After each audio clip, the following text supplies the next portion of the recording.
Hello students, we can start our 11th chapter in EVS. The chapter name is Travel, Plan and Pay.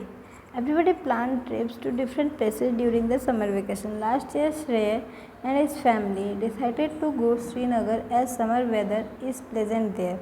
Shreya's father called up a travel agent and booked air ticket and hotel rooms for 3 days in Srinagar and 2 days in Gulmarg. Since the booking were made online, Shreya's father paid for the entire package of air tickets and hotel bookings using his credit card.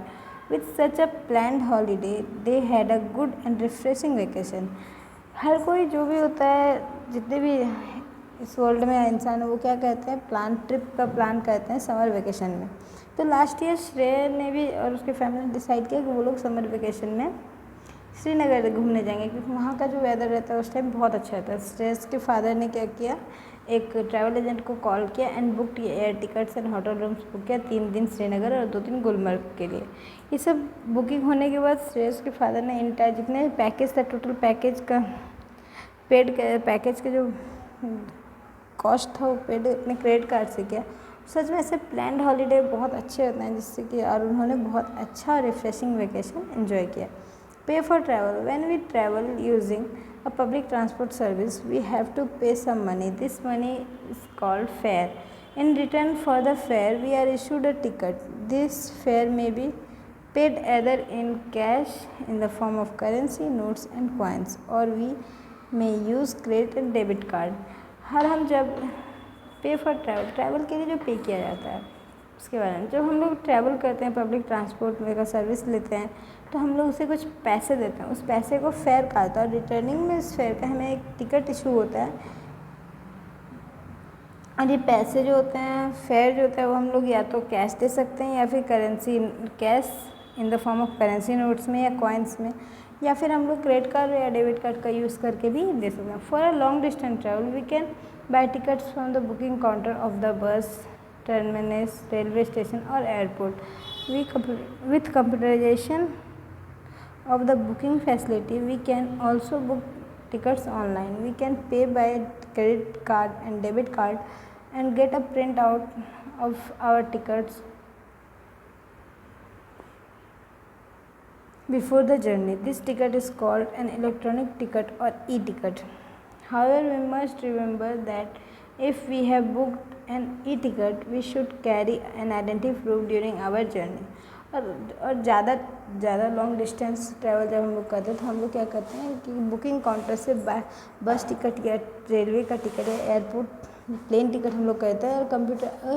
और अब तो computerisation booking का facility है, तो हम लोग क्या करते हैं ना, ऑनलाइन टिकट बुक करते हैं एंड उसका डेबिट कार्ड या क्रेडिट कार्ड से पे कर देते हैं एंड प्रिंट आउट निकाल लेते हैं जाने से पहले. और उस टिकट को ई टिकट या इलेक्ट्रॉनिक टिकट कहा जाता है.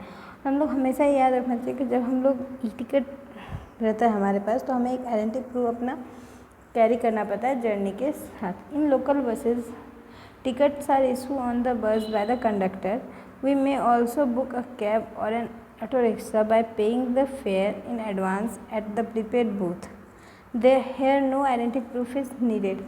और लोकल बसेज में जो टिकट इशू किया जाता है वो कंडक्टर के द्वारा करता है. साथ ही हम लोग कभी कैब बुक करते हैं या ऑटो रिक्शा बुक करते हैं तो हम लोग उसका जो पैसा भाड़ा जो होता है, फेयर जो होता है, वो एडवांस में देते हैं या प्रीपेड बूथ में देते हैं. इससे का हमें कोई भी आइडेंटिटी प्रूफ का ज़रूरत नहीं होता है. Each country has its own currency. Each country has its own currency. India's currency is the rupee. Rupee is the symbol of the. This is the symbol of the rupee. मतलब कि जितने भी country होते हैं ना, उसका एक अलग करेंसी होता है, अपना करेंसी होता है. और इंडिया का जो करेंसी वो रुपी है, उसका ये जो है ये उसका सिंबल है. And in India the Reserve Bank of India is the agency authorised to issue notes. Currency notes are the denominations of rupees 5, rupees 10, rupees 20, rupees 50, rupees 100, rupees 200, rupees 500, rupees 2000. They are printed on a special paper. Each note has specific number and the signature of the governor of the Reserve Bank of India, along with the undertaking to pay the amount of the note, the bearer of that note. It means कि reserve Bank of India जो था ना, उसको agency को authorise issue note issue करने का जो currency notes है वो वही इशू करते हैं, reserve Bank of India he issue करते हैं, चाहे वो 5 का हो, 10 का हो, 20, 50, 100, 200, 500 या तो 1000।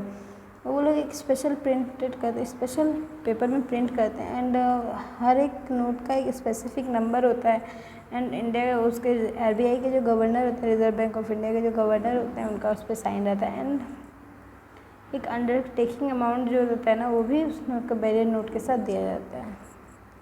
लाइक आप लोग देख सकते हो नोट्स में ये 5 रुपये, 10 रुपये, 20 रुपये, फिर 50, 100, 200, 500, 2000। On each currency note, the picture of Mahatma Gandhi is printed. Our national album is also printed, which has 4 lions resting on the circular base. Below it are written the work Satyamev Jayate. The value of each note is written in 5 regional languages. और हर एक currency जो notes होते हैं, हर एक currency जो होती है currency note, उस पर महात्मा गांधी का पिक्चर लगा रहता है और हमारा नेशनल एम्बलम जो है 4 लाइन का रेस्टिंग सर्कुलर बेस में वो भी रहता है, उसके नीचे सत्यमेव जयते लिखा रहता है और हर नोट का जो वैल्यू रहता है ना, the value of each note, वो जो रिटर्न 15 लैंग्वेजेस में वो लिखा रहता है, वो रीजनल लैंग्वेजेस में उसका वैल्यू लिखा रहता है।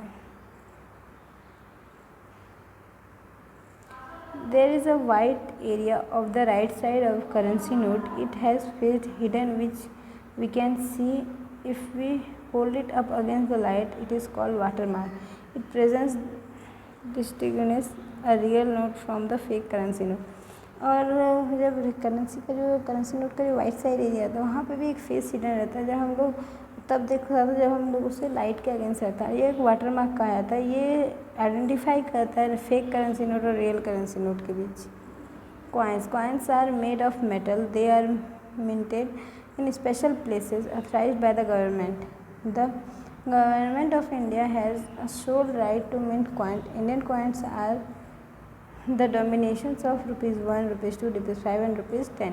इट मीन्स ये होता है कि कॉइन्स जो होता है मेटल के बने होता है, कोई और ख़ास जगह पे ऑथराइज गवर्नमेंट ऑथराइज करता है, उस जगह पे बनता है। और गवर्नमेंट ऑफ इंडिया है वो सोल राइट उनको कॉइन्स बनाने का। और इंडियन कॉइन्स जो होता है ना वो 1 के होते हैं, 2, 5, 10 इन सब के इंडियन कॉइन्स है, जैसे यहाँ पे 1, 2, 5, 10 इस तरह से। The 4 government mints are located in Mumbai, Kolkata, Hyderabad and Noida. The mint mark on the coins of each mints are different. On Mumbai mint coins there is a diamond under the date. On Kolkata mint there is a C. On Hyderabad mint coin there is star, and those mint in Noida have dot. It means कि ये जो government 4 mints है पूरे India में जहाँ पे coins बनते हैं, एक कोलकाता, मुंबई, हैदराबाद और नोएडा। और यहाँ पे और हर जो भी मिंट होता है वो एक डिफरेंट होता है। जैसे मुंबई में जो कॉइन बनते हैं उसके वहाँ पे एक डेट के नीचे डायमंड रहता है। एंड कोलकाता में जो बनते हैं कॉइन्स वहाँ पे C लिखा जाता है। एंड हैदराबाद में जो कॉइन्स बनते हैं वहाँ स्टार, एंड नोएडा में जो बनते हैं वो डॉट। That's all.